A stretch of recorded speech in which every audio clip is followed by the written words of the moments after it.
Witam Państwa i zapraszam na Układ Sił na Świecie.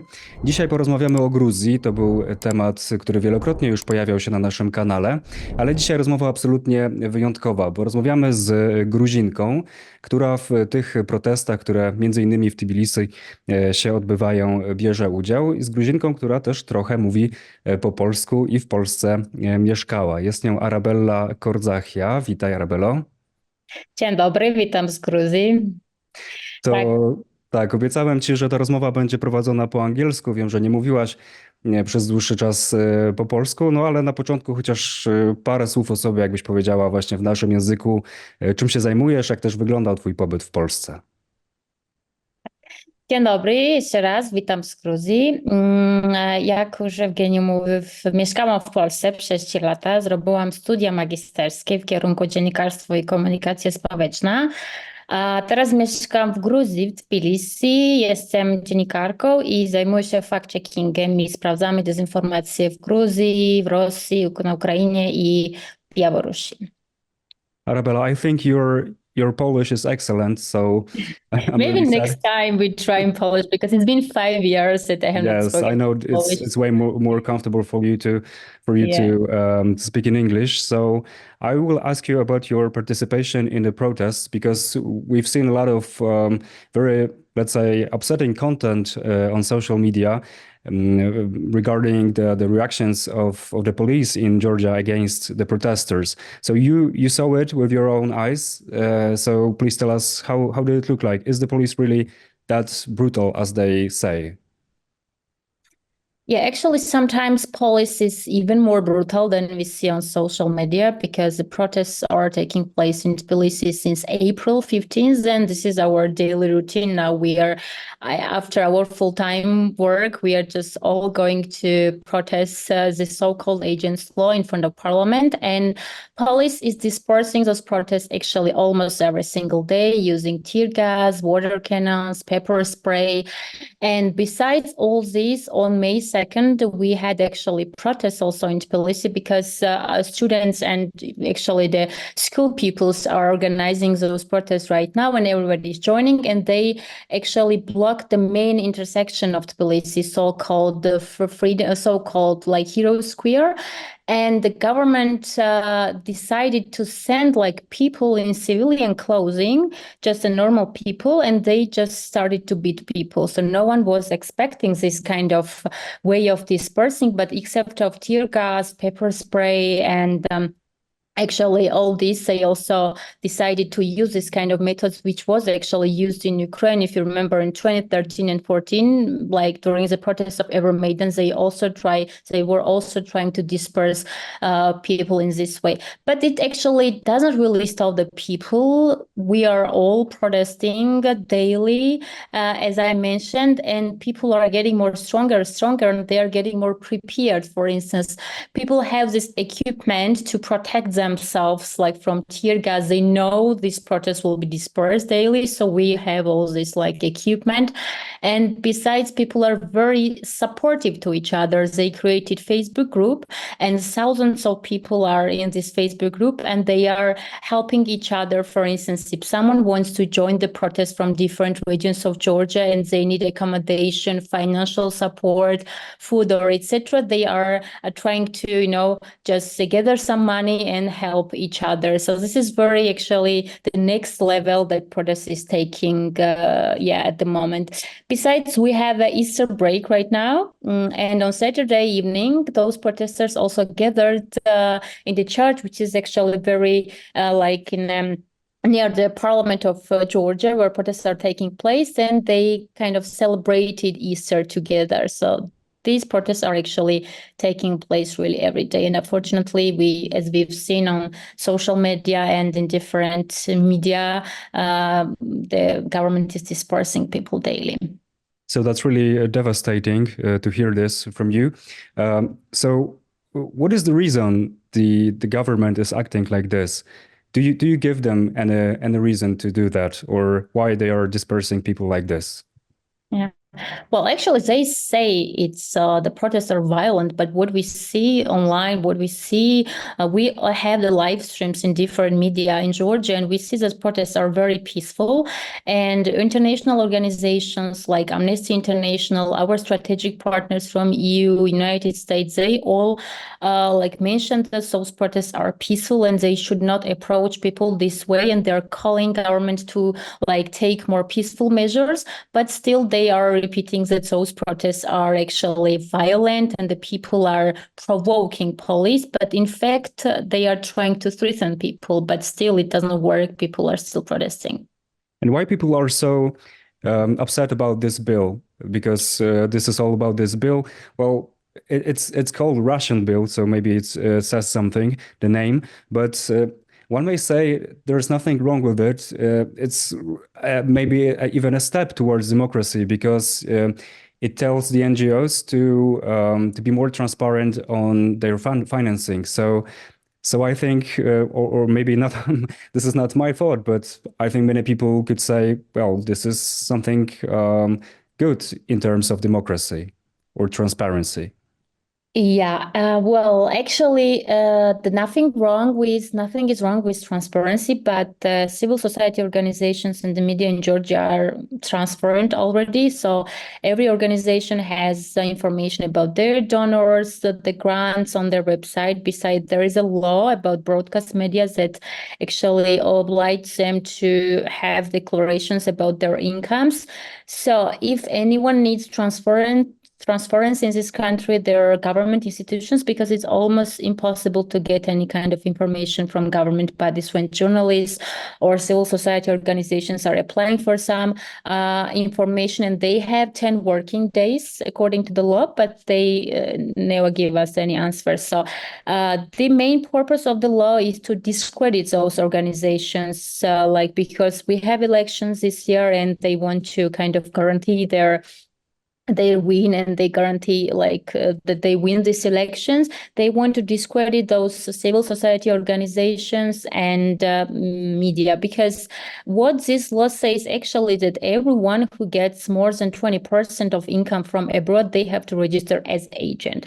Well, this year they replace this word agent with actually like the organizations who pursue the interests of foreign influence, but actually it is definition of agent, so it doesn't really make this law any better. They just took one word and So the problem is they are labeling you as a foreign agent, or this is some exactly, kind of that's the main social problem. It's stigma. very insulting because they are labeling our strategic partners, all the people that are actually supporting Georgia's democracy and euro integration, they're like calling them agents. So yeah.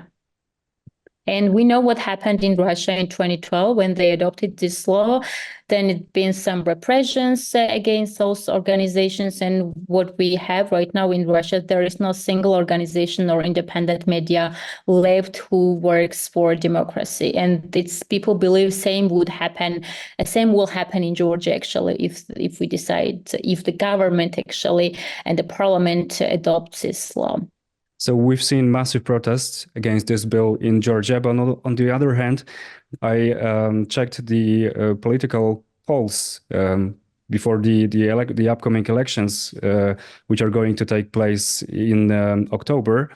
And I saw that the Georgian Dream, the party that is actually introducing and passing this bill, has an enormous popularity in those polls. So why is it so? So many people protesting, but on the other hand, so many people supporting this party. Yeah, that's a very good question. On the one hand, we are protesting against this bill, and on the other hand, our ruling party still is ahead of other parties in different polls. But this is very complex, actually, how it's working, because they have very strong propaganda. For instance, even before when the full-scale invasion started in Ukraine, They were actually spreading propaganda as if Western countries and Ukraine wants us to drag into the war, and our government is actually protecting us from this risk, because that's why we are living in peace right now, because our government is, guaranteeing this peace. So, and people believe in this kind of things because everyone wants to live in peace. They still have some, some memories and some like pain from the previous war. We have a lot of IDPs in Georgia, and they are working in a way like to convince people that the Georgian dream is a guarantee to avoid war. And that's why we do not have that's why Russia is not invading Georgia. But to be honest, we all know that 20% of Georgia is occupied by Russia. The Russian army is still present in Georgia. And if they want to invade the country, I don't think they are looking for some approval or permission.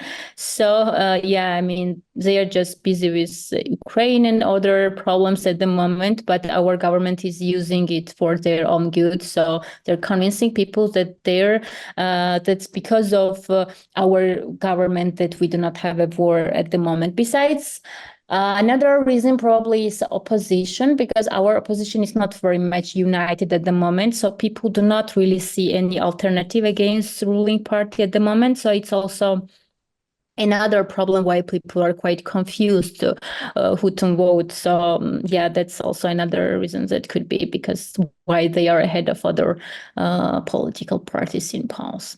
But from what you're saying, I can imagine that people in Georgia are either intimidated by Russia or maybe neutral towards this country. But we in Poland remember Georgians in 2008 when the war broke out, and I think Georgia was rather hawkish against Russia and willing to fight. So has there been any shift in the sentiments towards Russia since 2008? Yeah, I think it's pretty much changed since 2008. So 2008, people are experiencing even more anger towards Russia, and it's actually affects on language as well. For instance, before the war, people used to speak also quite a lot of people used to speak and learn Russian, but after that, our generation, it's very rare that someone speaks good Russian. We have it in school, I believe, from 6th grade, but we have English from kindergarten. So actually, it's also shifted the priority of language as well. So people are against everything Russian. The Russian, I don't say people are Russophobic, but they're against this Russian influence and the policy, and they try to decrease this influence in all possible ways in Georgia. It's be whether the language, it whether the people who we have at the moment from the Russia here not. So people are, I think, even more angry, but it's also depends on generation. Our generation is more free, more European, colorful, and they know how to protect their rights, and they know exactly what they want. But the older generation, they're more still have some sentiments from Soviet Union, not just from Russia, but Soviet Union itself, because they grew up in this union. They had their childhood and memories from there, and it also plays some role. But I think the latest development in Georgia, I think it also plays some role. And though even those people are changing their minds, I believe so. When they see their, daughters, their kids, granddaughters, or young generation protesting all this, they also kind of change their mind somehow. So do you think one day Georgia will join, for example, the European Union or NATO? Because this is what one of the leaders in Georgia has said recently, that Georgia is going to join the union, but on its own terms, not on the terms that the union is providing. So is it even possible? Well, we believe so, at least. I think the protests, the will of Georgian people openly shows that people are very pro-European. Like in every poll, it's local or international, it shows that more than 80% of Georgians are supporting Georgia's European integration and they want to join the EU. Well, it's another thing whether EU is going to expand that fast or not, but I think we should do everything possible to accelerate this process. We know that it won't happen like in 5 or 10 years maybe, and it takes time. But if our government continues to this way like it does today, maybe it will be, I don't know, questionable it happens or not, because our strategic partners and the people from European Union, they are openly actually saying that this is against the regulations of European Union, what our government is doing right now. So it depends on the path that Georgia will take. But I think the people in European Union, they also see the people. There is a people. Unfortunately, it's very different, two different things at the moment. There are people who are very pro-European. There is a government who claims they are pro-European, but what they do, in fact, it's very pro-Russian. So I don't have like any exclusive information. They have this direct directives from Russia or not? No, probably. But the fact is what they are doing, it's pretty much approved and likable by Russia, yeah. So it's definitely not going to happen after the elections, the upcoming elections in autumn. Probably the party Georgian Dream will win the majority. What is going to happen next? What do you think? Young people like you, or young generation, will more people migrate to countries like Poland, for example? We already have a lot of Georgians here. Yeah, this is quite actually difficult to anticipate whether the Georgian Dream will win the majority or not, because I think those protests also have some influence, and it will be interesting to see the poll after those protests, if it changed some results or not. Maybe, maybe there will be some changes, I believe. But yeah, regarding the people living in the country, it's actually increasing every year. That we had the statistics that last year 250,000 Georgians left country, which is a quite big number for the country like Georgia.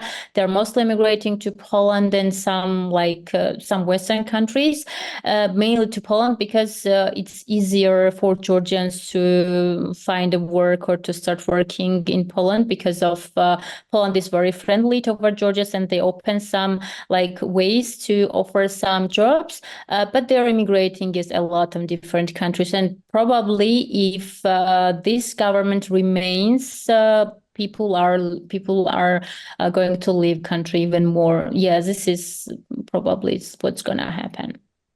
Okay, I have my one final question. Are you not afraid of recording this interview with me? Are you not afraid of any kind of persecution that may happen in your country after some people will see this? I don't think so. Yeah, so far not, but maybe, I don't know, if they continue this way, maybe after a few years or after a year, maybe it will be quite dangerous to express your opinion, etc. At the moment, I feel safe, but yeah, we are not sure what's going to happen in a few years. Yeah.